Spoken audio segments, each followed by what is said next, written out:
بەیانی باش هەکار بەیانی باش باینتان باش بینەران و بیسەرانی کوردستان 24 وەکو هەمیشاڵەم و لە هەر شوێنێکن سڵاوی کوردستان 24تان لەبێ سڵاوێکی گەرمتان لەکەین لا پرۆگرامی بەیانی 24ەوە ئەم بانیش لەگەڵ هاوکارانم و لەگەڵ هەکار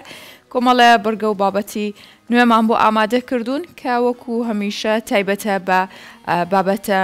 کۆمەڵایەتیەکان کللتوری ئەدەبی وە ژینگەی واتە هەموو بابەتانی کە پەیوەستن بە ژیانی ڕۆژانەمانەوە بۆی ئەم کاتژمێرە لەگەڵ خواردنی نانێکی بەیانی و ئەم کەشە جوانە بینەر و بیسەرمان بن. سڵاوتان لەبێت وەکو ئەوی هاژە ئاماژەی پێدا هەموو ئەم تەمەرانەی کە هاژەڕوونی کردو باسی کرد ئەم تەوەرانەمان دەبێت و گرنگجی پێ دەدەین بەڵام ئەوەی زۆر ئەمڕۆ دەمانەوە تیشکی بخێنە سەر بابەتی ژینگەیە ژینگە ینی شێوازی جیاوازی هەیە تەنیاوە نیە تۆ بتەوێ دەوروبەری خۆت یاخود وڵاتەکەی خۆت پاگڕابگری هەندێک جار پاراستنی سامانە سروشتیەکانیش سامانی ئاژەڵیەکان ئەمانە هەموو دەبێتە پاراستنی ژینگە ئەمڕۆ باس لە ڕاوکردنی نایاسایی دەکەین ئەمە بەشێکە لە پاراستنی ژینگەی بۆیە لەگەڵمان بن ئەم بابەتانتان بۆ دەخینە ڕۆ.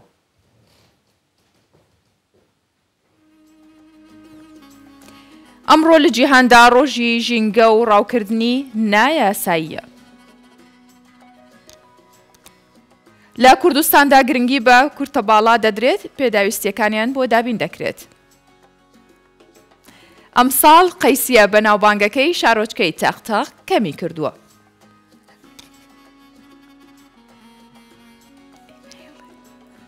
لە شاری سنەی ڕۆژهەڵاتی کوردستان ساڵانە 75,000 تۆن شلیک بەرهەم دەهێنرێت.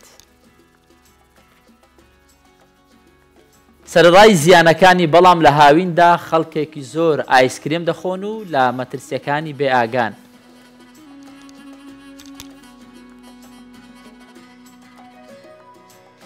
هەکار کام بابەتیانە لە هەمویان زیاتر پێخۆشتر بوو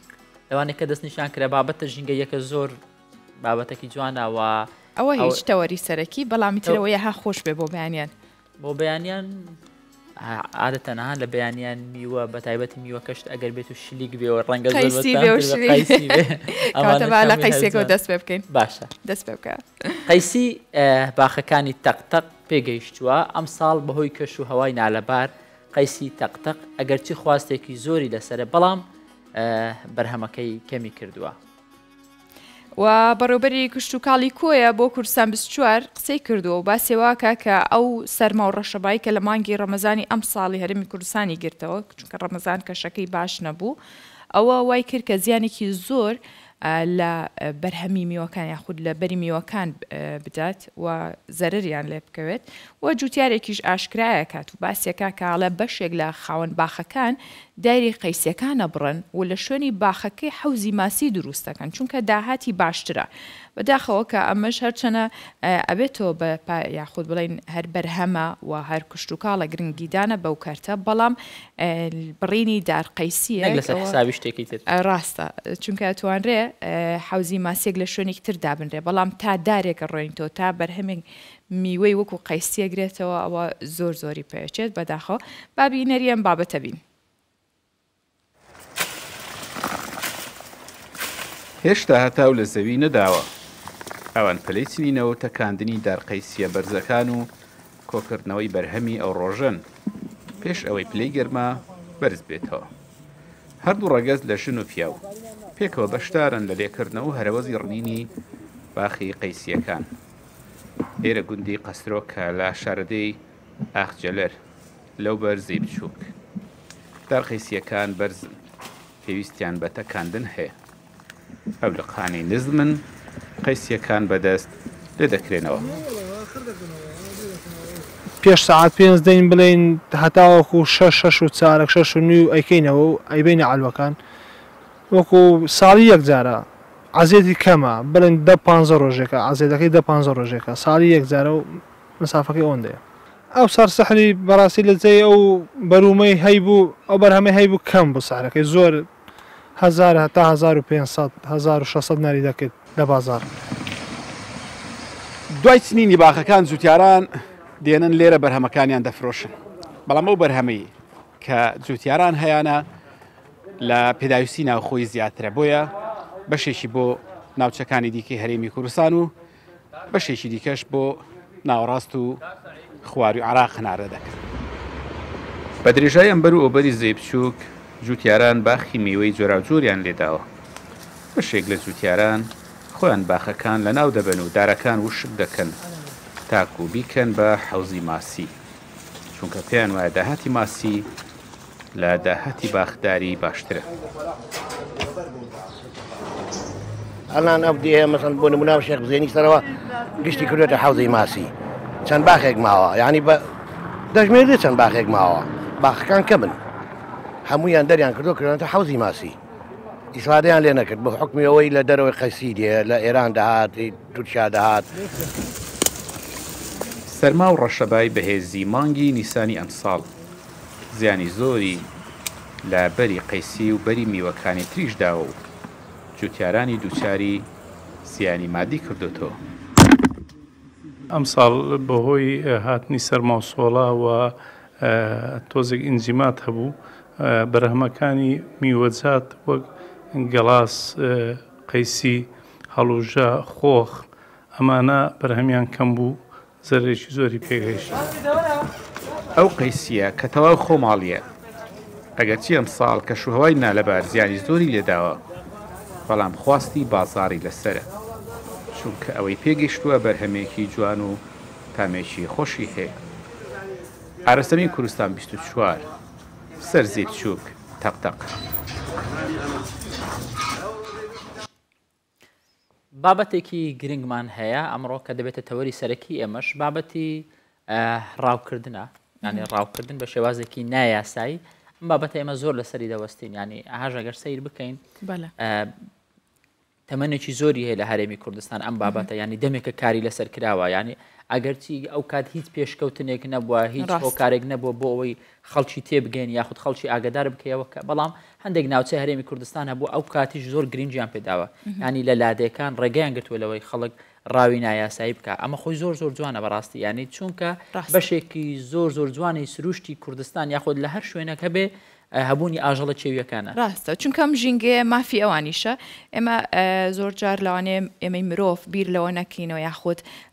کەمێک خۆپەرستانە بژین وە لەوەی کە ژینگە لە مەسلحەتی خۆمانە بەکاربێنین، بەڵام بەداخەوە ببزانین کە ئەم ژینگەیە هەر مافی ئێمە نیە، مافی هەموو ئەو ئاژەڵ و بوونەوە و تەنانەت مێروانەشەکە لەسەر ئەم ژینگەیە هەن و ئیکۆی ژینگە ڕاگررتنی ئیکۆ ئەوەیە واتە باڵانسی ژینگەی هەمووی بوونی مێرویەکە هەتا دەگاتە گەورەترین ئاژەڵیش. زۆر باشە، کەواتە بزانین لە کوێ سەرەتا ینی کارێ لەسەرم بابەتە کردووە. دەڤەری بارزان زیاتر لە 100 ساڵە بۆتە ناوچەیەکی پارێزراوی ژینگەی،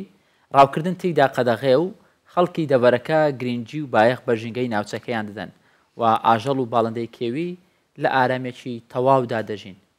و ژینگە پارێزی ناوچەکە کە ئەمە کللتورێکی زۆر جوانە گەڕێتەوە بۆ سەردەمی شێخ عەبدولسەلامی بارزانی کە بە دوای ئەویشا گەورە پیاوانی بارزان درێژیان بە بڵاوکردنەوەی بیرۆکەکە داوە و ئێستش بۆتە کللتوری بەرزی خەڵکی بارزان کە ئاژەڵ دۆستن، کە ژینگە دۆستن، کە ژینگەی بارزان سروشتی بارزان ئەوەندە جوانە هەر کەسێک لەوێەوە بڕوات یاخود پێیدا تێپەڕ یاخود ئەگەر بەختیەوەی هەبێت تێیدا بژی ئەوە پێم وایە بەختەوەرە لە بەرۆی ئەوەندە ژینگەیەکی جوانی هەیە. راپۆرتیشمانە بوو هەر لە کوردستان 24 بینیم کە بەشێک لە ئاژەڵە چێویەکان هەتا بەناو بەشێک لە گوندەکان و ماڵەکاندا دەگەڕان زۆر ینی بێترسن بێگومان یان ئەمە بابەتێکی سەیرێ لەوە تێدەگەی ئەگەر بێت و ئاژەڵە چێویەکانیش بەشێکیان ئەتو سۆزیان پێ بدەی ئەوانیش سۆزت پێ دەدەن. ڕاستەوە دیمەنێکی جوانی هەیە وەکووتمان ژینگەشی ئەوانە. بە ئەم راپۆرتی هاوکارمان تەیفور ببینین کە لەسەر ژینگە جوانەکەی بارزان کردوێتی. هەوڵی هێنانە دەریان دەدات لە کولانەکەدا وەک بڵێ مانیان گرت بێت ڕەتی دەکەنەوە. سێدانەن و لە شاخی کارۆخ ڕاوکراون.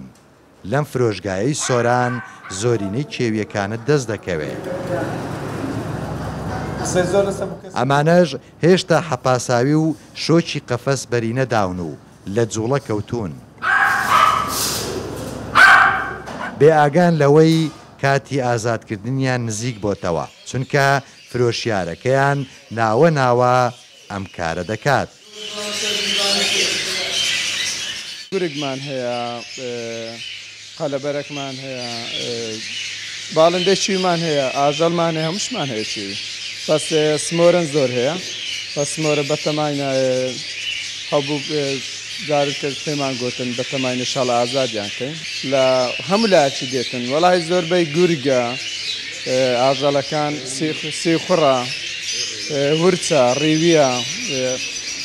هەرچی برێ ئاژەڵی چای هەموو دێتن.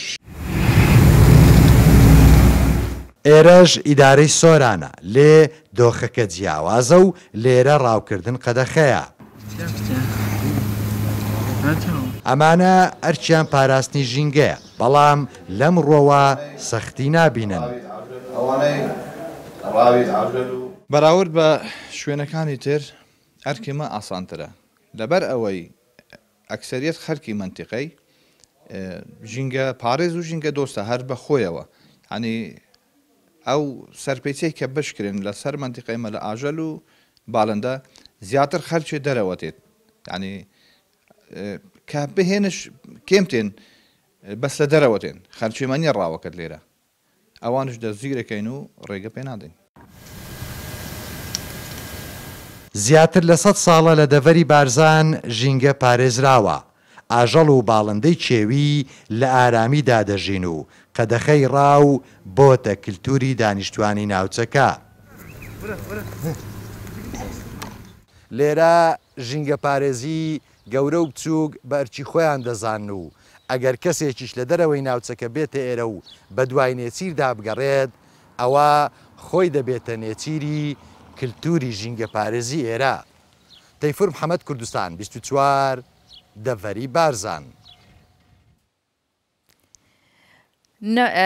زۆربەی جار پاراستنی سروشت ژینگە هەر چەندێک پێت بڵێن تۆ ئەگەر خۆت هۆشیاریت نەبێ ئەمە ناکەی. من زۆر جار سەرنجەیەمە و کەسانەی کە باوەڕدارن باشە ئەگەر لەوانەوە سەیرە بکەین بە چ حەقێک یاخود چۆن مافیەوە بە خۆیانیان کاتێ مسلمانن ئەچنە مزگەوتێکەوە بەڵام ئامادەنین بچووکترین خزمەت بە ژینگە بکەن، یاخود هەر لە ڕێگەی تا ئەچێتە مزگەوتەکە چن ژینگە پیس دەکات. ئەمەمان لە خۆمان پرسیوە دواتر بۆ هەر کەسێکی دیکەش کە بیرکەرەوە لە ڕۆژێکە تا ئێوارە چەندێک ژینگەکەت ئەپارێزیت. سەرڕای هەموو ئەو قسە باشانێک کە هاژە کردی بابەتێکی دیکە هەیە، بابەتی ڕاوکردنی ئاژەڵان، ینی ڕاستۆ بە چ ویژدانێک دەچی ئاژەڵێک ڕاو دەکەی، ینی بە تایبەت ئەو ئاژەڵانەی کە نابێتە سەرمایەش بۆ تۆ وەکو داهات با بڵێن بەکاری بێنێ وەکو ڕاوماسی نییە، ینی ڕاوماسی پیشەیەکە هەبووە بەڵام تۆ ئاژەڵێک لەسەر چیایەک بۆ خۆی دەگەڕێ بێچۆی هەیە، ینی چ ویژدانێک ڕێگە بە تۆ دەدا دەچی هەم ئەم جوانی دەشێوێنی هەمیش ئەم بێچوێ لەم دایکە دەکەی ئەم دایکە لەم بێچوە تەنانەت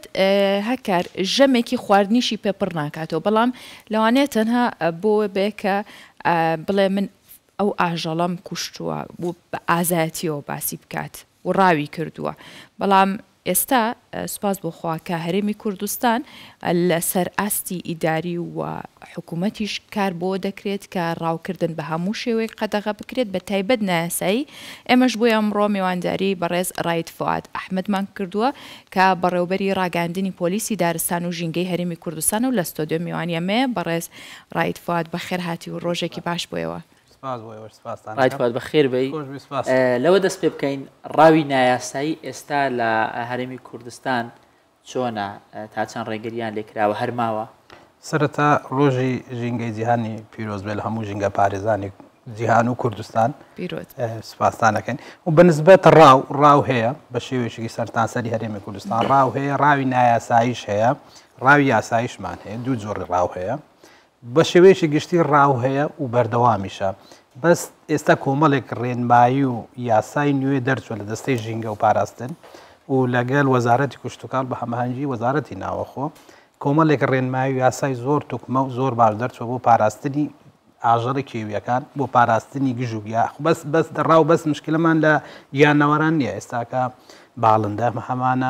هەمانە گژوگیا، هەمانە دار، ئەمانە هەمویان لەژێر کۆمەڵێک هەیە ڕێکخراوێک هەیە عالەمیە پێرێن سایتس هەموو جیهان ئێستا تقریبان 182 وڵات تێیدا ئەندامە ئەو ڕێکخراوە چی کردووە ژیانی برێن حیوانات بەڕیەکان کردیت بە سێ تایپ سوور زەرد سەوز لە گژوگیا هەم لە باڵندا ئێستا هەتا بازرگانیکردن بەو بازرگانی ڕاوکردن هەمویان لە ڕێگەی ئەم سایتلۆن منە تۆ ئێستا ئاژەڵێک لە دەرەوەینی هەتا موافقەی سایتس وەرنەگری ناتوانانی داخلەکەی تۆ بینێریە دەرەوە هەروایە گژوگیا لە دار بڕین هەموو شتەکان ئێستاکە هەمویان کراوە بە یاسا ئێستا ئەلحەمدوللا خەڵکەکە بەرەو باگ حکوومەتیش بەڕاستی زۆر هەنگاوی جددینا زۆر ببوویتە ئەولیات سەرێکی حکوومەتی هەرێم ئێستا ژینگە لە هەر هەموو بارێک لە هەموو دەستگا و دامەزراوەکانی حکوومەتی هەرێمی کوردستان ژینگە ئەولیاتی ئەوەلیە و باسەکرێ باشە کەواتە پێمان بڵێ ئەی ڕاوی یاسایی چییە وە چ کاتێکەکرێت خۆی ڕاو بەپێی ئێستا کۆمەڵێک ڕاومان هەیە بەپێی یاسا ئەکرێ ئێستا کاتی مەوسمی ڕاو هەیە و کاتی نەکردنیشی هەیە ئێستا وەکو ماسی نمونەوەگرین لەیەکی سێ هەتا وەکو 15 هیچ زۆرە ڕاوێکی ماسی مەمنەوە لەو کاتە هەر کەسێک ڕاو بگە بە ڕاوی نایاسایە ئەژمارەکرێ سزا ئەدرێن چونکە ئەو کاتت کاتی جوودبوون و دانانی گەنا و زیادکردنە ئەوە یەک لەو جۆرانکە بەڕاستی زێ دەستخۆشیە ساڵانە ئەمە تاکە ڕاوێشترمان هەیە ڕاوی کەومان هەیە ڕاوی سوێسکەمان هەیە کەو لەیەکی شەشە تاوێکی حوت لۆت هەیە ڕاوی بکەی لەو ماوە ناتوان ڕاوکەی بەس ئەو ماوە بۆت لەو ماوە ئەو مانگە دانراوە لەو ماوەی ئەو مانگە حڕە لە پاش ئەو ماوەیە ئەبێت کاتی دانانی بێچووی دەرەچێ هێلکاکە زاوزەیەکان ئەوەی بچووکی ئەو بەس تەنها بەچیش ئەکرێ چۆن ئەکرێ ئەمە کۆمەڵێک یاسا و ڕێنمایی هەیە چۆن ئیجازەکە ئەدرێ شێوازی ئیجازەلۆن من نابێ ڕاو بکەی بە قڕکەر بێ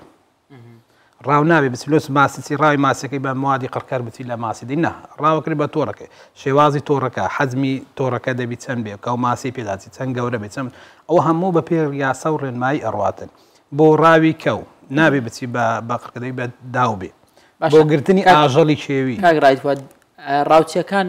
ناویان هەیە یاخود ڕاوچی لە خۆڕای هەر خۆی بەپێ ئەو ڕێنمایەکە لە دەستەی ژینگە دەرچووە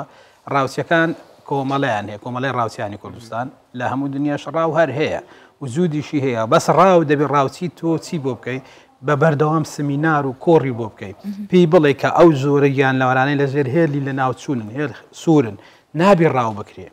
باشە یاخودە و گیان لە بەر و باڵندانە کامانن ئێستا هەمانە کۆمەڵێک ڕاژەلۆن مونە بازمان زۆرێک لە بازمان ێستا قەڕ هەیە ڕاوکردنی تێدا قەدەغی هەر کەسێک ئەمە ڕاوکە 10 ملیۆن دینار غرامەیە ئاسکمان هەیە زۆرێک لە ئاسکپان هەیە هەر کەسێک ڕاوی بکە 10 ملیۆن دینار غرامەیە ئەوانە کە لەژێر هێری لە ناوچوونن زۆرێک گورچمان هەیە ئەوان هەرز نینە مەمنوعات هەندێک زۆر لە پڵنگمان هەیە ئەوانەی کە لە ناوچەکانی مە هەندێکشان بە تەسەسول کراوە لە هەرێمی کوردستان باڵێ هەیە بینراوە هەیە لە بەس شوێنەکان ناوترێت لەبەرچێ ئێستا بەڕاستی خۆی زۆر شتی تریش هەیە بەس ئێمە کە ئێستا باسی بکەین ئەبێنە بە هاوکاری ڕاوچیەکان بۆی دانیژۆک و خۆیان بە پاڵەوانیە گەناسێن و وێچن بۆیچن وای قسە و لە کەی نابی ڕاو بکرێ کاتی ڕاوکردنەکان دیارکراوە تا کاتەکانێک نابێت لە سەرکانی و کانیاوەکان لە ڕاو بکەی بۆچی چونکە لەو کاتە ئاژەڵ دێتە سەر ئاو نابی لەو کاتە مەمنوع هەر کەسێک لە سەرکانیاوەکان ژیرە کاتی ڕاویژوی موسمی ڕاویژوی مەمنوعە و لە کاتی خۆر ئاوا بوون تا خۆر هەراتن لە شەومانەی کات شەو کاتی پشودانە لەو کاتەش مەمنوع ڕاوی بکەی باشە پێویستە کە ڕاو بکرێت خۆی ڕاوی هەیە لە هەموو دنیا هەیە ڕاو لە دنیا تەرفیها ناتوانێت ڕێ لە ڕاو بگری بێ نابی ڕاو بکرێت بەس دەبی تۆ پێی بڵێت چ زۆرە ڕاوێکەکەی دەبی ئیجازە مۆڵەتی ڕاو چۆنە بۆ یەک جۆرە بۆ یەک وەرزە دەبی نوێکەیتەوە باش ئێوە مۆڵەت بەڕاوچی دەدەن لە پێناو ئەوەی کە کاتێکی خۆش بەسەر ببا لەگەڵ ڕاوکردن یان لە پێناو ئەوەی کە بژێوی ژیانی پێ ببێت خۆی لە وڵاتی مەسەتی نۆهەتێت و برە وەکو تەرفی بەکاردێ سەتی دە وەکو پیشەیە تەرفیە بەس دەبی تێی بگەینێ تەرفی ئەوە نیە تو قڕکەکەی بچی 200 کەو بە یەکجار بکوژی وەکو پار یەکمانەوە تقریبان 100 شتێک کەوی بە دوو وەز بەگرتەوە ئەمەکەی ڕاوچی تۆ تو قڕکەری ڕاوچی ئەوەی بەڵێ سزا لە دادگای هەمووان ئێستا دادگا چکە بە پێی زۆری ئەو گیانەبەریکە گرتوێتی لە دادگا بە پێی ئەو جۆرە سزا ئەدرێ باشە ئەو کەسانەی کە ڕاوەکەن نایاسایی وە لە کاتی ناوەختاوەکوانەی ئاماژت پێکرد ئێوە چۆن چاودێریەکەن کارەکانی ئێوە چۆنە هەوڵەکانتان چۆن چڕکردەوە بۆی کە ئەو کەسانە دەستگیر بکرێن خۆی ئەمە وەکو مدیری بەڕێوەبەرایەتی پۆلیسی دارستان ژینگە هەر لە خانەقین تاوەکو زاخۆ بەڕێوەبەرایەتیمانەیە لە سەرتاسەر هەرمی کوردستان و کۆمەڵی خەڵکی دڵسۆزیش هەیە کە ئەبێنی ڕاوچێک لە هەر ناوچەیەک ئاگدارەکرێتەوە مدیریەتەکەمانە چکە لە هەموو قەزا و ناحیەکان بەڕێوەبەرایەتیمانێ بنکەمان هەیە بەشمانێ لەو کاتە مەفرەزەکان دەرەچن بۆیان ڕاوچەکان نەگرن زۆر جاریش تووشی ئارێشا و سەرێشا و برینداربوون و کوژران و شەیدیشمان هەیە لەسەر ڕاو و ئیتر ئەوانە هەر هەیە لە کوردستان هیچ شوێنێک هەیە لە هەرێمی کوردستان کە دیاری با بڵێن ئەو شوێنە زۆرترین ڕاوی تێدا دەکرێت خۆی سەرتانسەر هەرێمی کوردستان وەکو یەکە بەس برین لە ناوچەیەک بۆ ناوچەیەک فەرقا بەس ئەمە پێش لە هەموو شتمێمترە ڕۆشنبیری تاک کە ڕاوچی فێرکەیت چ جۆرە ڕاو کەی ڕاو بکە ڕاوەکان چۆمە لەکوێ بێ چی بکەین بۆ ڕاو ڕاوچی ناکرێتەوە هەر بە هەڕەمەشی ڕاو کە دەی پێی بڵێ کاکە کۆمەڵی ڕاوچیان کۆمەڵێک سمینار وەرکشۆپیان بۆ بکرێ کۆمەڵێک کەسی خەبیر بێ کە ئیشی ڕاو بێ پێی بڵێ ڕاو چییە لای ئێمە ڕاو چۆنە لای ئێوە چۆنە نابێ ڕاو بۆ ئەوە بێ کە لەناو ئەوانەی کە لە ژێر هێڵی سوولە نابێ ڕاوکرێن ئەوانەی کە ڕاوەکرێن دەبیت بە فەردی بێ لە شەو و ڕۆژ دەبی فەرقی هەبی کاتی زاوز زیادکردن نابی بکرێ ئەوانە دەبی هەموو باشە زۆر جار ڕایت فواد باسێوا کرێت کە ڕاوکردن تەنها لە ئاژەڵەکان نییە بگرە بڕینی دارێک و تێکدانی ژینگە ئەمانش هەر دوجارە چێتەوە ڕاوکردنی ژینگە تێکدانی ژینگە شێوان ئەمە پێڵێم تێکچوونی بایۆدایڤێرسیتی هەرێمی پێکەوە ژیان لە ناوچوونی هەر یەک لەو تاکان ئەبێتە هۆی لە ناوچوونی ژینگە کە ئەوەی کە ئێستاوا ڕووەدا نیە ناوچوونی ژینگە تێکچوونی کەش و هەوایە و نایەکسانیە و ئەتر ئەمانە کە بڕینی دارێک یاخود نەمانی گیان لەبەرێک ئەبێتەوە تێکچوونی ناوچەکە چکە نەمان یەکێکیان بێت تێکچوونی ئەویتریان زیادبوونی ئەویتران کەمبوونی ئەویترمانە لێران دەبێت و بایۆدایڤێرسیتی پێڵێن دەیمتە ساوی بی نابێت نە زۆر ڕاو بکرێ نەکەمیش ڕاو بکرێ بە حدی حدودی خۆی بکرێ ئەوانەی کە ڕێ پێدراوە بابرن بۆ نمونە پێ ئەڵێ ئەوەندە سوێسکەیە ئەتوانێت دەبێت ڕاو بکرێت نابێت لەوە زیاتر چکە ئەگە ئەوانش عەدەدیان زیاد بوو گژوگیا کەمە بێ ئەوانە نابێت خۆی ڕاو بۆ چیە بۆ هاوسەنجیە ئەوانە کە خۆی گەورە دروستکرەوە بۆ هاوسەنجیکردنە نابێت ئەوەیان زیاد و ئەویان کەم بێ کاگرایفات ئێوە چ پێوەرەکتان هەیە کە بزانن کامە ئاژەڵا لە هەرێمی کوردستان کەم بووە یان کامەیان زیاد بوونە دەرفەتی ڕاوی یاخود بەگشتی ڕاستەوەکو هەکارەڵێ چۆن هەوڵێن بۆ پاراستنی و ئاژەڵە دەگمەنانە خۆی بەپێی ئەو ڕێنمایە کە لە دەستەی ژینگە دەرەچێت ئەوان زیاتر خساسی لەسەر ئەوی شاکەن ئەوان بۆی مانێرن کە ڕێنمایەکان ئەوان زیاتر توکمە ئەکەن لەسەر جۆرەکان کەتیگۆریەکانیانەکەن ئەم جۆرە ڕاو بکرێ ئەمەیان نەکرێ ئەوەیان بکرێ ئەوە بەپێی یاسای بەپێی ڕێکخراوی سایتسدا تەوزیع ئەکرێت نەکبرێنەوە ئەوان نون ئەمەش خۆی سیای سێرڤەیەکرا تا ئێستا سای سێرڤەکی با بزانم 100% نەکرا برێن بڕێ پێ و بێوانش سەرتان سەری هەرێمی کوردستان بەس کە ئەوەی ئەبینر بۆ نمونە زۆرێک هەڵۆ هەیە زۆر دەگمە نەبیندرێ ئەوانەیان نووسیوە کە زۆرێک لە ئاسکە بیندرێت دەگمەنی لە کوردستان ئەوانە نووسراونە کە ڕاویان مەمنوعە بەس وەکو برێ سای سێرڤەیە کرابێ ئەمەیان زۆرە و ئەمەیان کەمە نا بەس وەکو بەرچاو ڕوونی پێشتاڕوون کەو لە کوردستان زۆرە عەدەدی کەو زۆرە بەس بەو مانای نییە تو بڕقڕیانکەی بۆ مانای کاتی ڕاو بە داویش ڕاوکەی نەک بچی قڕکەر و بە چەک بەکاربێنی نا داوی بەکارێنی یەک جۆری شەگری یەک دانە شەگری نەک تو بەیانی بچ بۆ ئێوارە 20 دانە بینی وەخە ناکرێ ئەوکەی ڕاوە ئەو قڕکردنە بەڕێز ڕایت فواد ئەحمەد زراری زۆر زۆر سپاس بۆ تۆ بەم بەیانی لەگەڵ مام میوانی ئێمە بووی زۆر سپاس بۆ خۆشحاڵ بووین دووبارە بەخێر بن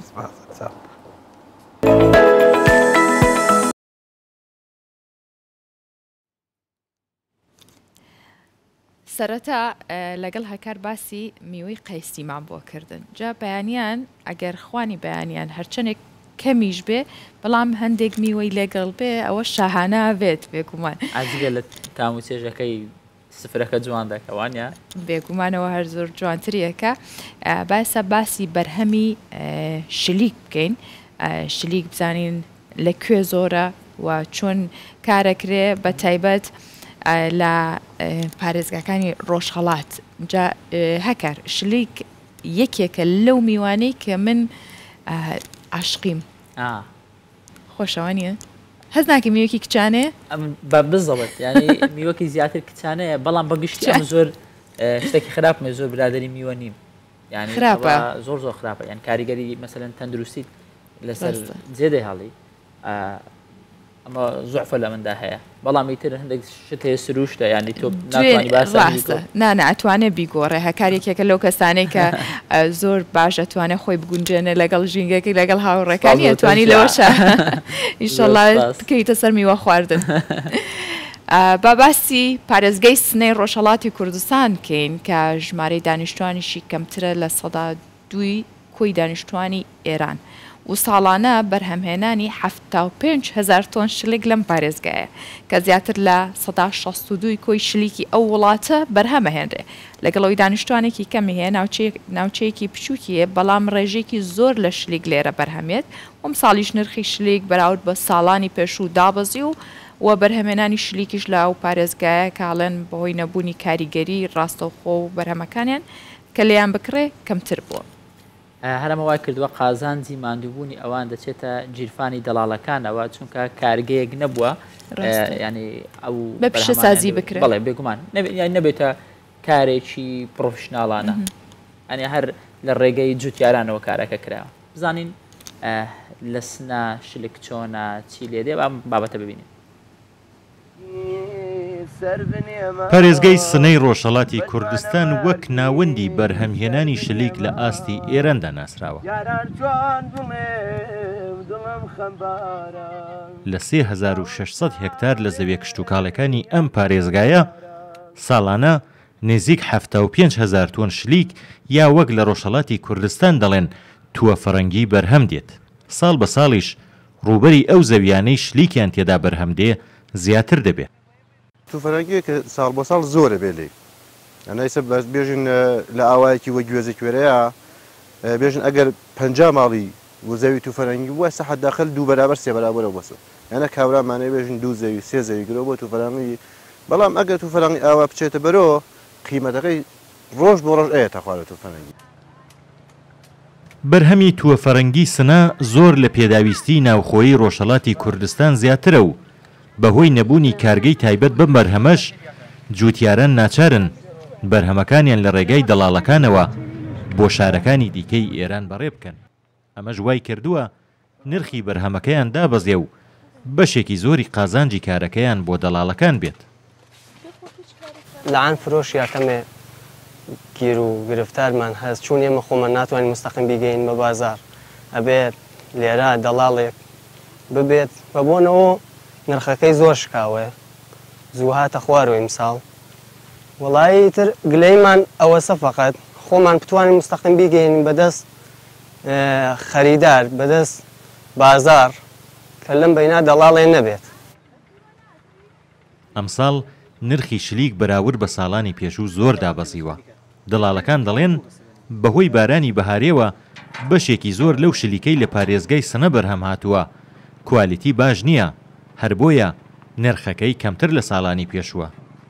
تووە فەرەنگی ئیمساڵ بەرەساسە شرایەتی ڕوتوبەتەوە بەرساسە شرایەتی ئابوهەوای متەئەسفانە شاید پێژەم 60-70% لەبین چوو ئەو 60-70% کشاوەرز ئەتوانی بە ئەوەی کە جیای کاتەوە نەیخاتە ناوبارەکان ولی کشاوەرز بە خاطر ئەوەی کە دڵی نایە بە خاطر سری شتێکە هەز ئەکەفێتە ناوبارەکان ئەم شتە ئەوێتە باعەس ئەوەی کە زایعات پێشتێ متەئەسفانە قیمەت بێتە خوارە و کشاوەرزیش ناڕازی بێت. پارێزگای سنە کە ڕووبەرەکەی کەمتر لە 102 ڕووبەری خاکی ئێرانە و ژمارەی دانیشتوانەکەشی کەمتر لە 102 کۆی دانیشتوانی ئێرانە زیاتر لە 162 شلیکی هەموو ئێران بەرهەم دێنێت. بەڵام بەهۆی نەبوونی ژێرخانی پیشەسازی پێویست بەرهەمی ماندووبوونی جوتیارانی کوردستان دەچێتە گیرفانی کەسانی دیکەوە. کامیل بۆکانی کوردستان 24. هەر ئاودان بێت هەموو کوردستان هەموو پارچەکانی. تەوەرێکی دیکەی پرۆگرامەکەمان کە لە سەرەتاوە ئاماژەمان پێکردجا لە بابەتە ژینگەیەکاویش خزمەتکردنە بە خاوەن پێداویستی تایبەتەکان.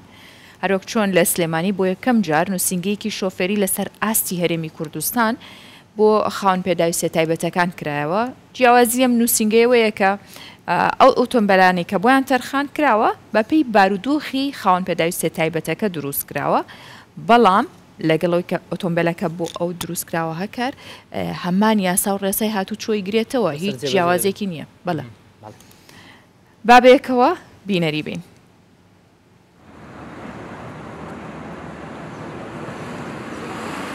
یەکەم ڕۆژی تاقیکردنەوەی شۆفێریەتی وەکو یەکەم کەس لە یەکەم نووسینگەی شۆفێری بۆ خاوەن پێداویستیە تایبەتەکان مۆڵەتی شۆفێری وەرگرت.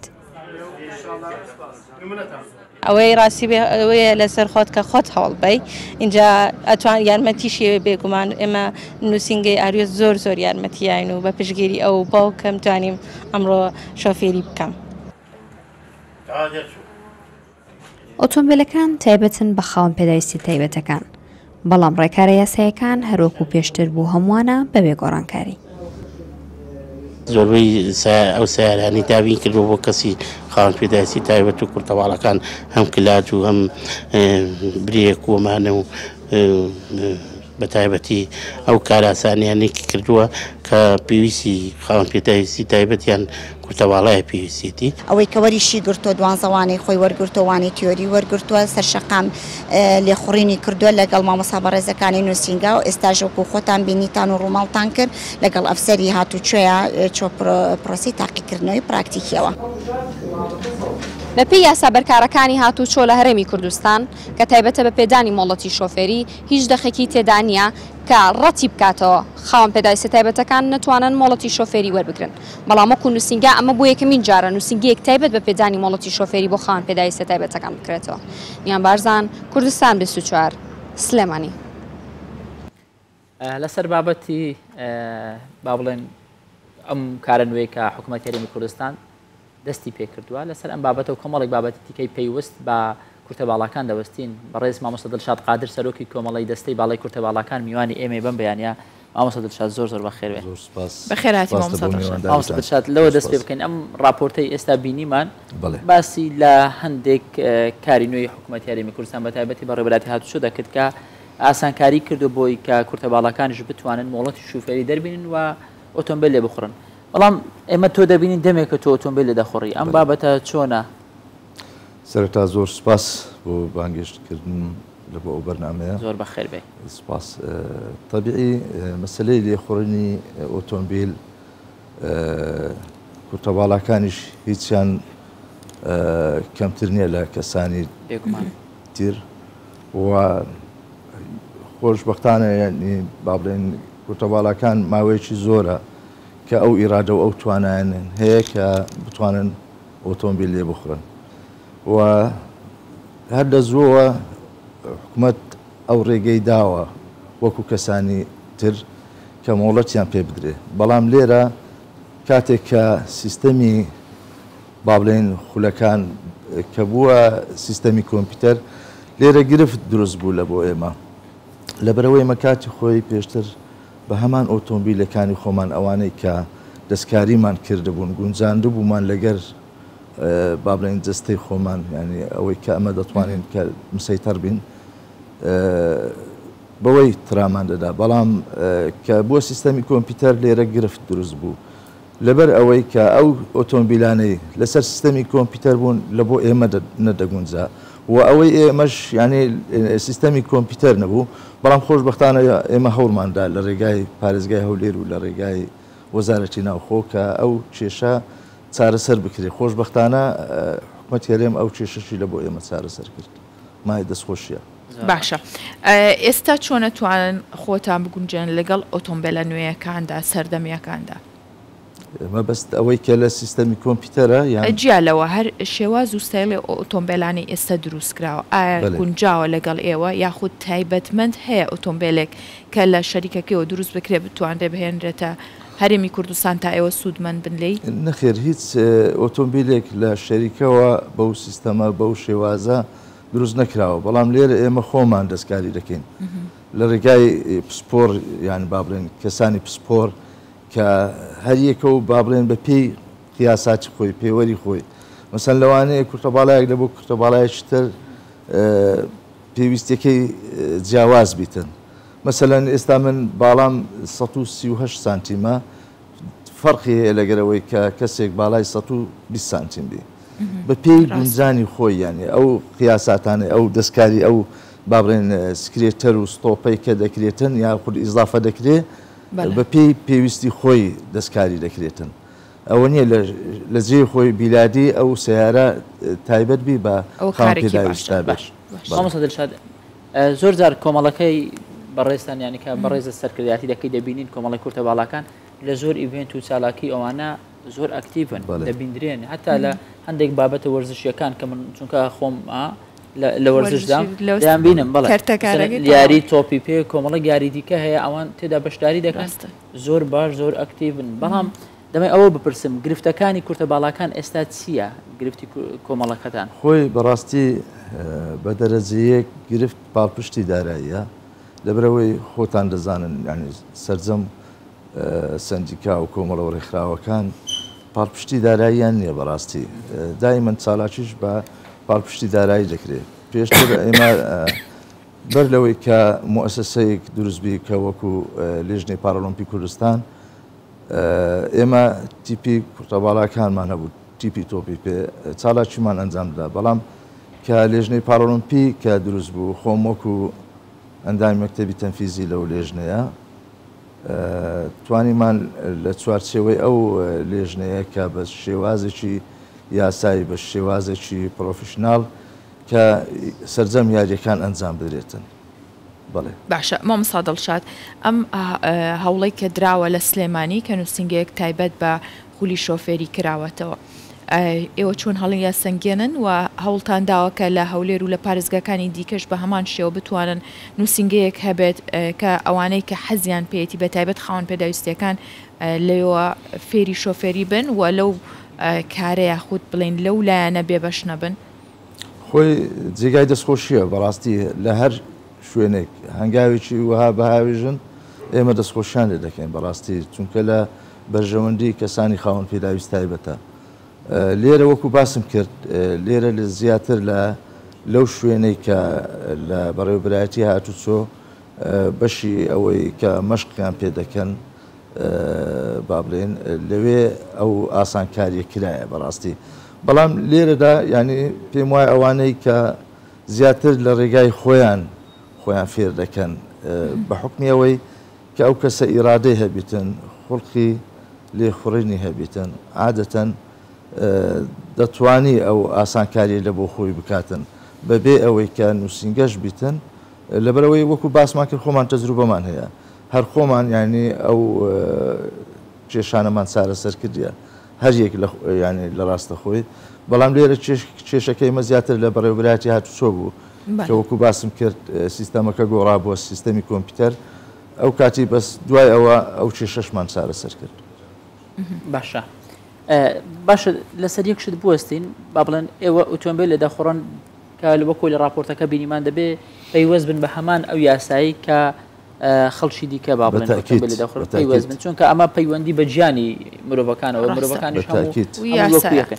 جیاوازی ئۆتۆمبیلی ئێوە لەگەڵ ئەوانی تر چیە تەنیا ئەو جیاوازێک کە خۆتان دروستی دەکەن کە لەگەڵ جەستی ئێوە بگونجێ یاخود جیاوازەکی دیکە هەیە نەخێر بەس ئەوەی کە باسمان کرد با بڵێن ئەو گونجاندنی با بڵێن ئیزافەکردنی ئەوەی سکرێتەر و ستۆپەکەی زیاتر وەکو کورتەباڵان باز دەکەم بەڵام حاڵەتی کەمان هەیە مەسەلەن وەکو کەمەندامی جەستەیی ئەوە زیاتر ئەوانەی کە کێشەی قاچیان هەیە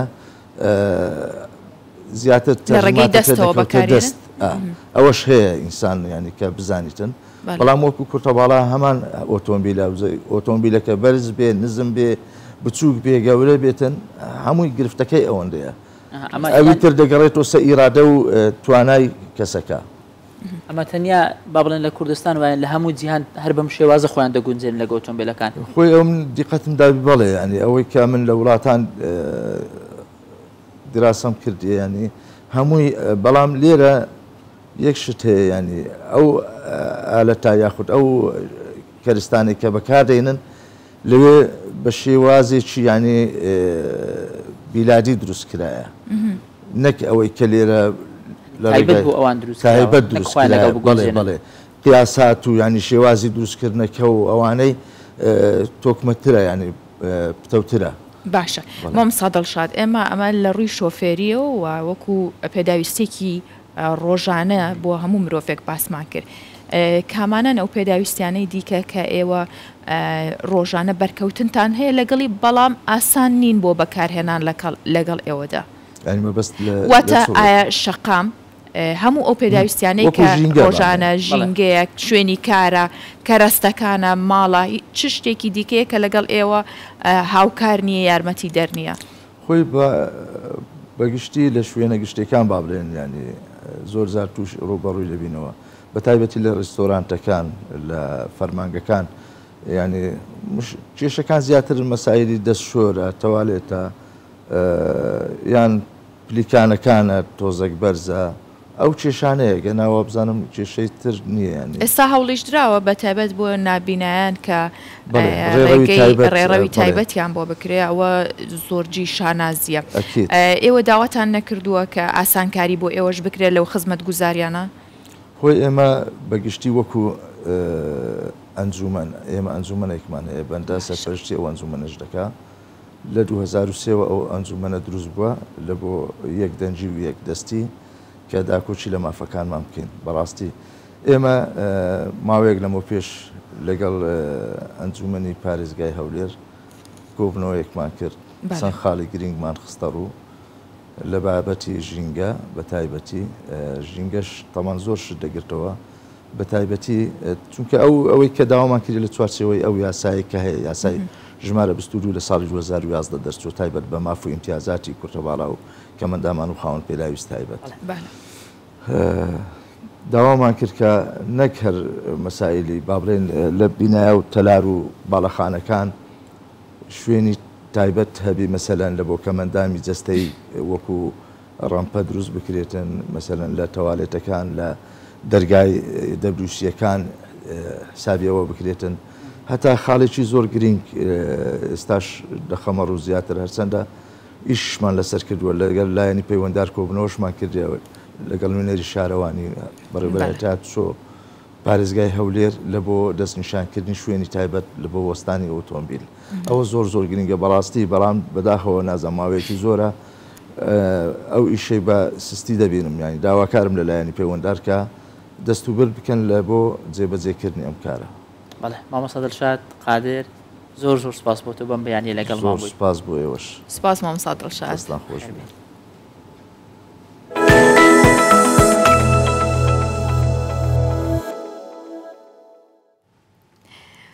ڕۆژانە هاوینەکان چەند جارێک بیرمانەخەنەوە کە ئایسکرم خراپە ئێمە ژێڵێن بەڵام ناشتوانی خۆ بە دوور بگری لە خواردنی خۆشەوە نیە برادراتی باشە لەگەڵی لەگە ئایسکرێم ئەڕۆڵا بەس بە تایبەت ئەو ئایسکرێمانەی کە سروشتین ینی میوەی تەبیعیە زۆر زار کە هاوین دێ دەڵم ئای ئەگەر قەڵەویەکە ناوی هەموو ڕۆژ دەبێ خۆم کەواتە هەکار تۆ بینەران و بیسەرانیش گوێ بگرن لە دکتۆر هەڵوێست بە زیانەکان و سوودەکانی ئایسکرێمان بۆ باسکات.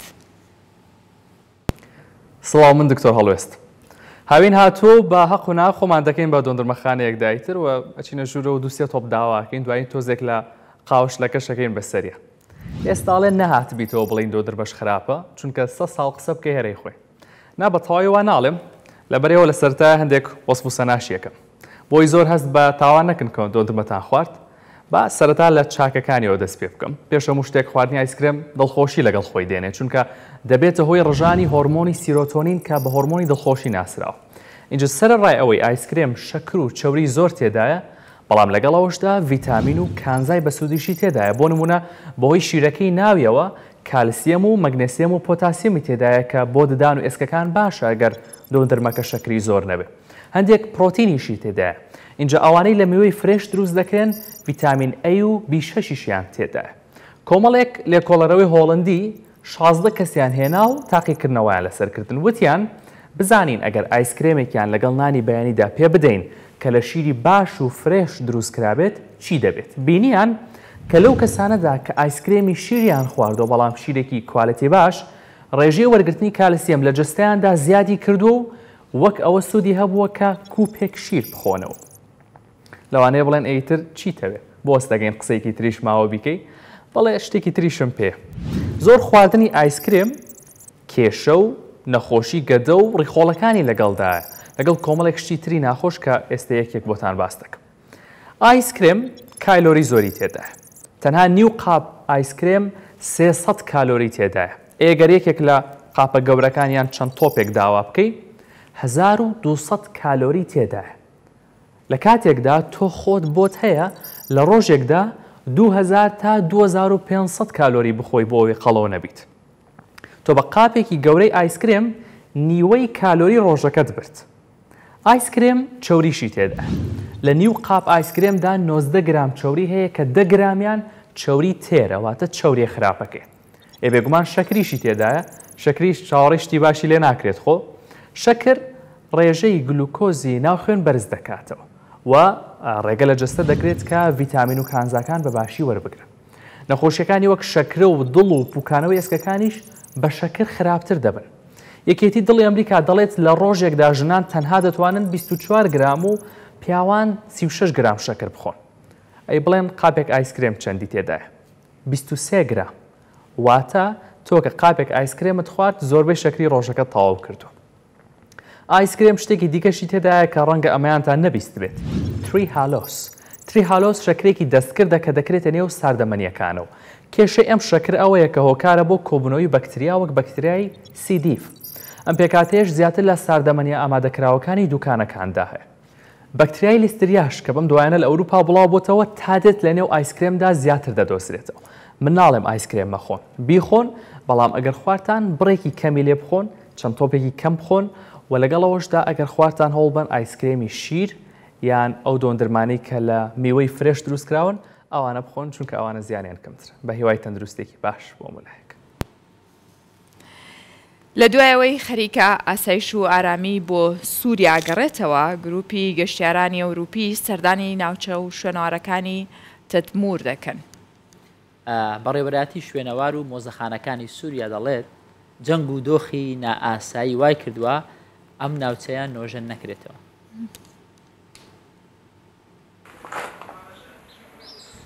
شوونەوارên Tedmûrê piştî 12 salên şer grûpên geştyar ji dewletên Ewropî serdana yek ji navdartirîn şûnewarên Sûriyê dikin. Hên jî rewşawlehî li bajarna sed ji sedî arame. Lê devera dîrokî dibin kontrola hikûmetê de ye û ji aliyê artêşa wê tê parastin. Em ji dîrokê hez dikin û hewl didin seredana hemû deverin ku şûnewarên Romanî li wan hebin bikin. Yekemîn carek ku seredana Tedmûr dikim bi rastî gelek balkêş e. Me xwest em Sûriyê ji nêzik ve bibînin û hezkirinê belav bikin.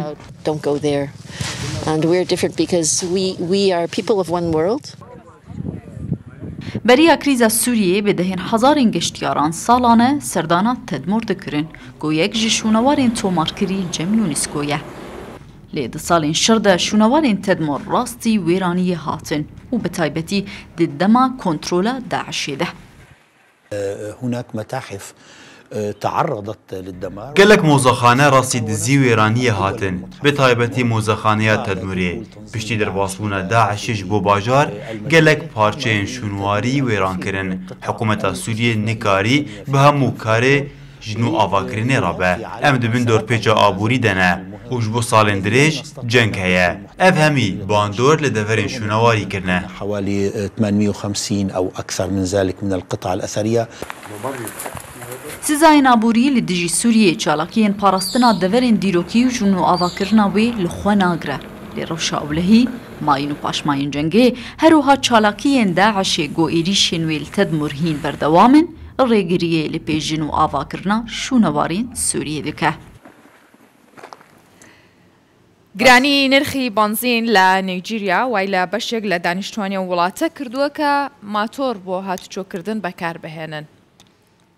ئەمەش سەرباری ئەوەی کە دۆخی خەڵکەکە زۆر قورسە کاسبکاران و شوفێرانی تەکسی کە بەهۆی بەرزی نرخی بنزینەوە زۆر زار ناتوانن بژێوی ژیانیشیان دابین بکەن. ئێستاش ئەم دۆخە کە بنزینش بە تەواوی نەما ناچارن هەر ئۆتۆمبیلەکانی لە ماڵەوە دابنن بە پاسکیل بڕۆن بە پاسکیل و بە ماتۆر.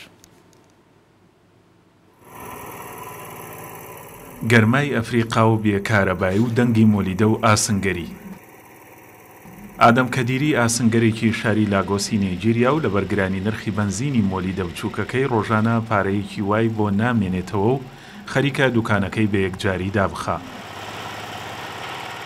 ئادەم دەڵێ لە سەرەتای ئەم ساڵەوە نرخی کارەبا نزیکەی 3 هێندە زیادی کردووە بۆیە ڕۆژانە خۆی و هاوپیشەکانی لە بازار چی پەیدا دەکەن لە بنزین و کارەبادا خەرجی دەکەن چونکە کارەبای نیشتیمانی هی ئەوە نییە بۆ کارکردن پشتی پێ ببەستیت.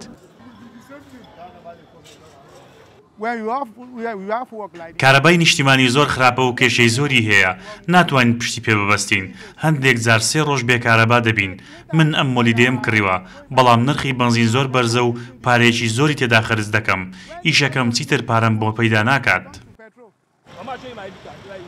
نەک بە تەنها پیشە یاسنگەری بەڵکو زۆرینەی پیشەوەرەکانی دیکەی نێجیریا هاواریان بەدەست بەرزبوونەوەی نرخی بنزینەوە لێ هەڵساوە سەرباری گرانی نرخەکەی بەردەوام بنزینخانەکان جمەیان دێ و خەڵکی ترسیان لە نەمانی بنزینیش هەیە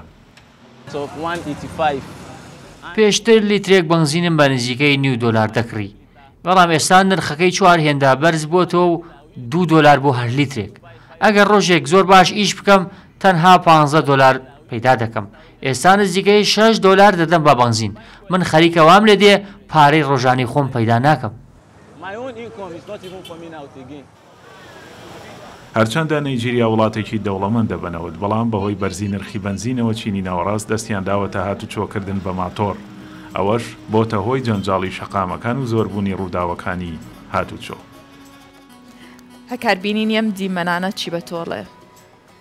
دەبێ هەموو کات سوپاسگوزار بین یانی بۆ ئەو شتێک کە خوددا بە ئێمەی بەخشی و ڕەنگە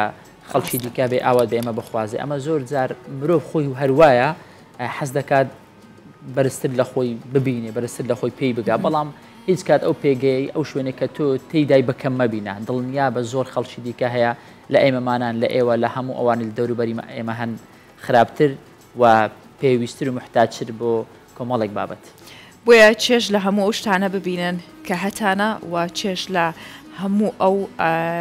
نیعمەتانە ببینن کە خوای گەورە پێی بەخشیون سپاس گوزار بن سپاس گوزاری واتە بەختەوەری